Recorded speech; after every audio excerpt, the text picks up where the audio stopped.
Hindi, pag ako na inis. Hindi, Ate Nida, hindi mo sagot yung pagkain merienda nila. Alam ko po, pero siyempre gusto ko rin sila pamirinda. Hindi Mabait na. pero pag minsan hindi. Pag hindi mo nagustuhan yung trabaho. Oo, pag mabagal, no? No? Bantayan mo, pag mabagal trabaho, walang merienda ka mo. Ha? Hindi, maaga silang umaalis pag daw pamirinda ko. Ay, anong oras ba sila umaalis? Loko pala talaga. Anong oras ba sila umaalis? Alas 4. Maaga. Wala na, maganda lagi. Ay, hindi, atin lang, ibulong mo lang. Maaga sila umaalis. Under time. Hindi naman. Hindi, pag maaga, under time ang tawag nun. Loko tulong, tawagan natin si Purim. Ay, hindi na, okay. No? Si Purima ng ano din, kurupit ata yun eh. Kuripot ang may lasing. Loko itong Purim na Hindi to. na nagpapakita yun. Hindi, dapat, Ano resibo, yalalanda. dapat kasi hindi. Hindi, sabi ko, Pag dumating ang materialis, kailangan makita mo ang resibo, ha? yung resibo ng ano to, salamin, sabi nila, ibibigay kahapon, wala. Wala pa rin. Ito yung gumawa ng bintana. Oo, kailangan ko ang resibo niyan. Para pag natapos yung bahay, gusto kong sabihin sa inyo kung magkano yung nagastos natin, ha? Pero wag po kayong mag-alala. Sagot ni Daddy Frankie yan. So, Ate Nida, ibibigay ko yung perang kabuuan and then, bahala ka ulit kung ipapatago mo kay Mami Rochelle. Na? Patagok ko na lang, pawag ko na lang. Kasi gusto ko makita rin ng mga sponsor natin na binibigay para maliwanag din, no? 1, 2, 3, 4, 5, 6, 7, 8, 9, 10, 11, 12, 13, 14, 15, 16, 17, 18, 19, 21,477. Bilangin mo yan.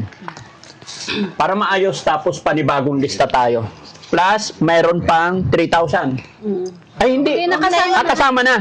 Kasama na pala. Sorry. 4, 5, 6, 7, 8, 9, Kaya pinaupo ko si tatay, mga kababayan, para makikita rin niya. 14, 15, 16, 17, 18, 19, 20.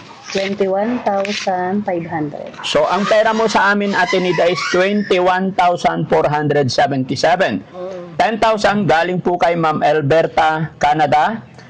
8,477 galing po kay Kevin Barley.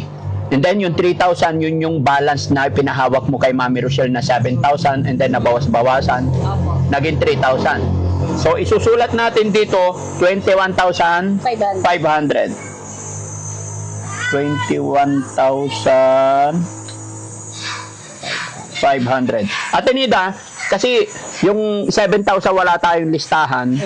Ngayon malaki ito, kailangan ililista ko. Pag kumuha ka halimbawa bukas, kukuha ka, ima-minus natin dito para maliwanag maayos. Okay? So sa ngayon magkano ang Ano na, direct lang po. ikaw. Tama na ito 1,000 sa akin. Sure ka, baka kulang, gawin mo 2,000. 2,000. Para may pambili ka, pamalingki ka. Ayan. So, 21. Ate Nida, 21 minus 2 equals 19. So, ililista ko dito. Hindi ako magaling sa mat. Okay, 21 minus 2,000 Namamangga akong mat. equals, ganyan lang lagi. Ha? 19, tama? 19,500. 19.5, sorry. 19. Tay, saksi ka, witness ka para alam nyo, ha? So, ito yung pera niya ngayon natitira is 19,500. Pag kukuha siya ulit, ima-minus ko ulit dito. Okay, para maliwanag. Ate Nida, yung taong nagbigay ng 10,000 na si Ma'am Alberta, Canada, sabi niya, para po kay Ate Nida, pwede po ba ako humingi ng wisdom for the day kay Ate Nida? Ano po yung kalayaan? Opo, basta ko. Anong pagkakaintindi mo? Gusto niyang humingi ng wisdom galing kay Ate Ano, Nida? wisdom po? Ngipin ko? Ano, lalalalayin ko sa tagay ay. Wisdom, hindi yung ipin. Ayun. Yung parang parang explanation mo, yung parang matuwa sila, parang Yung pag-asang explanation kasabihan, ganon. Sabihan? Oh, para kay Alberta, Canada. Oh, sige, ano sasabihin mo? Ha?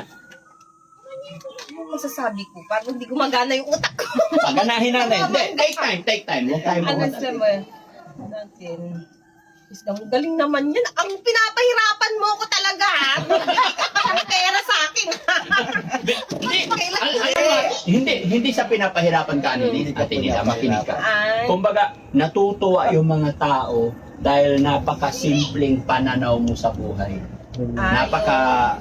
Napaka-honest mo. So gusto nilang makarinig ng mga word, salita na Salita, maganda galing sa'yo. Maganda, baka hindi maganda. Hindi maganda yun. Okay. Ano ba masasabi? Anong masasabi mo kay Ma'am Alberta, Canada? Ay, salamat po Ma'am Alberta dito po sa binigay niyo sa akin perang 10,000 po kahit ganito po kahirap yung buhay namin. Hindi mo rin maiiwasan mag-isip ng ganitong pamumuhay na kasi yung buhay natin nasa Pilipinas ka man o nasa abroad ka man, hindi mo maiiwasan yun eh. Alam kong hirap po rin din sa Canada kasi walang tubig dyan, tapos yelo. Lamig ang kalaban mo dyan, buto. Kaya yun ang masasabi ko po. Kahit hirap po yung buhay po, hindi natin maano yung sarili natin eh. Pag minsan, para bang nawawala ba tayo sa sarili natin? Kumbaga may mga espiritu tayong sumasanib sa ating sarili na hindi natin mayakap yung sarili natin kung sino ba ako, bakit pa nagkakaganito, sana hindi ganito yung buhay namin. Yun po yung masasabi ko po. Hanggang ngayon, ganun pa rin ako, hindi pa rin nagbabago, tsaka ito, nagpapasalamat nga ako kasi may bahay na. Pero hindi ko pa rin maiwasan din kasi nga, kung saan din po nanggagaling yung pera, o galing po sa inyo yung perang ito, kayo po yung nagbibigay po sa amin. Pero hindi ko alam kung paano ko babayadan ng utang na loob po itong binibigay niyo po sa amin. Tapos lalo na itong matatapos na itong bahay, malapit na po siyang matapos po. Talagang higit sa lahat, financial po lahat talaga. Pero wala namang problema kahit saan sulok mo po patirahin ng bahay, kahit bahay ng mais o bahay ng na po ng palay. Pero nakakatakot kasi gusto panaya may may ahas ba yung mga kobra na kahit walang bubong, kaya kong manirahan. Nang ganun po, talagang kahit walang pera, basta may mga prutas na makukuha ka, o kahit walang bigas, kahit kamote lang, kahit talbos-talbos lang dyan, kaya kong mamuhay. Pero hindi ko maiwasan na ganun ba ako kagalit ba sa aking sarili, kasi hindi ko mayakap yung sarili ko kung sino ba ako talaga. Ako na ba ito? Kasi nung araw na nag-aano ko, na hindi pa dumadating sina Daddy Frankie, na hindi ko mahanap yung sarili ko kasi wala na ako dito sa mundo tulad ng mga magulang ko. Tapos ako naman, tapos susunod na naman sa mga kapatid ko at susunod na naman sa aking mga pamangkin. Kaya yun ang nilalaban ko. Kahit kunti lang, kahit ganito lang, 1,000 lang, sapat na sa akin yung pera, 1,500. Paano ito? Pinadagdagan ni Daddy Frankie na 2,000 po. Kaya kung hindi sila dumating, hindi ko wala pong ganito po sa amin. Kaya marami pong salamat po. Yun. Salamat talaga sa Salamat mga po. Ano po sponsor. pangalan niya? Sinabi niyo. Ponoka, Alberta, Canada. Puno ka. Alberta po, marami pong salamat po. Siguro asawa ng akuntan. Canadian, Canada. Dito ka tayo para hindi ka marawan. Hindi pa tayo upuan mo. Baka asawa ng Hapon. Hindi, Canada. From Canada sila. No? Okay. At saka ito yung kay Mr. and Mrs. Barley from Canada, 8,477. Ang message niya po ito, tama ba yon? Ito yung pampabunot, pampalinis ng ngipin ni Ate Nita. Ay, pagod na ako sa cleaning ng ngipin. Yun nga sumasakit yung ngipin ko kasi masakit yung tubig na pinupusit da. Sakit yung ngipin man. Hindi, Tama na yung kulgit to. Hindi, pagka okay na, mga kababayan, pagka okay na hindi na kami busy, aayain ko siya, dadaling ko siya sa doktor na maayos. Pag may anesthesia, hindi mo maramdaman yun. Oo nga, pero bigla na lang pag nakikita ba ng mga flies. Pagka may gumagawa dito sa bahay niya, nangingilo siya siguro mga kababayan. Ay, naligaw katay ko kayo. Pero nag-iisip ako hindi ako nakatulog kung papabunot ko ba nakakahiya pa naman. Kaya huwag kang mahiya. Mamaya hindi matatanggal, nagpatusok lang ng anesthesia. Ay, hindi, Kaya naging naging aso ko eh. Hindi. Huwag kang mag-alala. Kung Naging kinakaya. docure ako eh. Hindi, maayos yan. Dadaling kita sa maayos magaling na doktor. Ala, doktor. Para hindi... Gusto ko sana, alam ko, pinag-isipan ko, papabunot ko pa o hindi, sumasakit yung taas Pabunot ko. talaga, Tinida. Siguro yung isda maangang. Ipapacheck talaga natin. Kailangan makita ng doktor para wala kang... Hindi ka nasasaktan araw-araw. Kasi makakain ka lang ng konti, masakit. Nasasaktan na lahat ng katawan ko, buto-buto ko, Diyos Oo. ko. Para bang dito sa ngipin ko ba, itulat sa katawan ko. So itong pera, 19,500 patago muna, ha? Opo, Okay, opo. malinaw na tayo sa pera. Sunod naman yung gamot ni Ate Nita na pinili natin. Ay, oo nga pala, no? Wala na. Yung Shalom tsaka Lusas. Ay, Lasapin. Ito, bumili na kami. Bumili kami. Wala na ba yung Respiridon? Gusto ko yun. Gusto mo? Wala na po yun. Hindi, pag Pagka pag medyo okay na yung Parang hindi ko gusto yung Shalom, pero sige, okay na rin kasi wala na pala yung Respiridon. Kasi may mga mahihirap hanapin na gamot Ate Nita.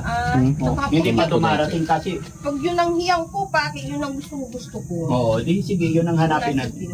Wala na siyang Shalom na lang. Sige. Good for 18 days lang yan. Kasi wala na. Wala na kasi. Ay, wala na. Nagkakaubusan ng stock. Bakit? Dami bang mga baliw sa mundo?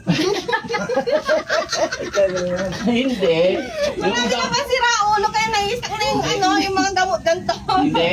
Yung production sa ibang bansa pa. Ay, baka dinadala niya. Dinadala dito dahil sa problema, dahil sa gulong, nahihirapan mag-transit. Pero next month, magiging okay.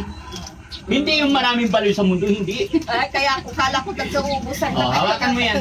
Kasi pagkatapos ng usapan natin, ito po- Mabigat yun. Ha? Mabigat. Mabigat. Mabigat sa ulo. Okay. So, yun mga kababayan, mga kabarangay, sana naging maliwanag, sana naging maayos, sana naging masaya po kayo sa update ng bahay. Pagpasensyaan nyo na po talagang naging busy ang Team Daddy Frankie at ang dami talagang pinagkakaabalahan, pinagkakaharapan ng Team Daddy Frankie. No? Kaya, pero ano't ano man ang mangyari, tuloy-tuloy lang po tayo at may hilingin po sana ako sa inyong lahat mga kababayan. Gusto ko lang po ay makatulong. Gusto ko rin po magtuloy-tuloy ang pagtulong natin. Kaya ako'y nakikiusap sa lahat ng followers natin. Pasalamat lang tayo kay God sa mga bagay-bagay na nagagawa ng Team Daddy Frankie. Nakikiusap po ako, please, wag na po tayo mag-drop name dahil bawat salita ninyo ay lalong napapasama ang Team Daddy Frankie. Gagawa na lang po tayo ng mabuti, magkaisa po tayo, tulong-tulong po tayo tumulong sa abot ng ating makakaya. Pakiusap po, no? Kaya wag na tayo mag-drop name dito sa comment section. Maging masaya na lang tayo kung ano man yung nagawa ng Team Daddy Frankie o kung sino man yung nakakatulong sa atin. Yun lang po mga kababayan. At laban lang tayo, tuloy-tuloy lang. Okay, Ate Nida? Opo. Maliwanag na? Tandaan mo lang yung pera tayo, ha? Okay. Dadot tatay. Hindi lang. Ha? Ano di lang? Hindi na. Okay. Ingatan mo yung pera mo, ingatan mo yung mga gamot mo, ha? Minomonitor naman lagi. Basta hindi kami titigil hanggat hindi maayos. Tapos tayo, kung magsisimula yung tiles ngayon, ayusin na lang yung mga gamit na. Kay Perla Lagak Bermiodes, kay Ponoka Alberta ng Canada, at saka kay Mr. and Mrs. Kevin Barley ng Canada. Salamat po. Salamat po. Sige si Ate Nida. Thank you ka sa lahat. Thank you po sa nabanggit ni Daddy Frankie kasi hindi ko na alam yung mga pangalan nila eh. Opo. Ang hirap ano yun po. Kaya marami pong salamat po. Yun lang po. Sige, Shout tignan ko lang. out po sa inyong lahat po. Kahit saan po kayo sa trabaho o ano, sa restaurant o ano, kahit saan po. Talaga thank you po. Okay, tignan lang natin yung pinapagawa ng kababayan.